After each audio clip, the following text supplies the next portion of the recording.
అందరికీ శుభోదయం అండి. నేను ఈరోజు బెల్లం టీ చేశాను.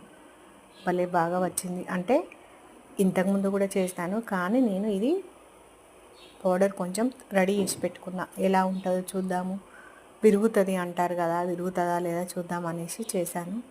కానీ విరగలేదండి, చాలా బాగా వచ్చింది. అల్లం, బెల్లం, శొంఠి, ఇలాచి, చాయ్ పత్తా అన్నీ కలిపి పెట్టుకున్నా.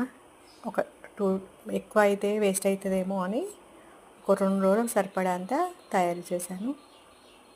ట్రై చేస్తున్నా ఎలా వస్తుందో చూద్దామని. కానీ బాగా వచ్చింది.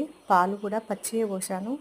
ఫస్ట్ డికాషన్ పెట్టుకున్నా, వాటర్ పోసి నేను తయారు చేసిన పౌడర్ వేసి ఆ డికాషన్ మసిలినాక పచ్చి పాలు పోసాను. ఇక కొంచెం మసిలినాక టీ కప్లో పోసుకొని తాగుతున్నాను. ఎలా ఉందో చూద్దామని. కానీ బాగుంది. పాలు విరుగుతాయి అంటారు కానీ విరగలేదు, చాలా బాగా వచ్చింది. మీరు కూడా తయారు చేసుకోండి. తయారు చేసే విధానం నేను మళ్ళీ వీడియోలో చూపిస్తాను. అందరికీ శుభోదయం అండి. మరి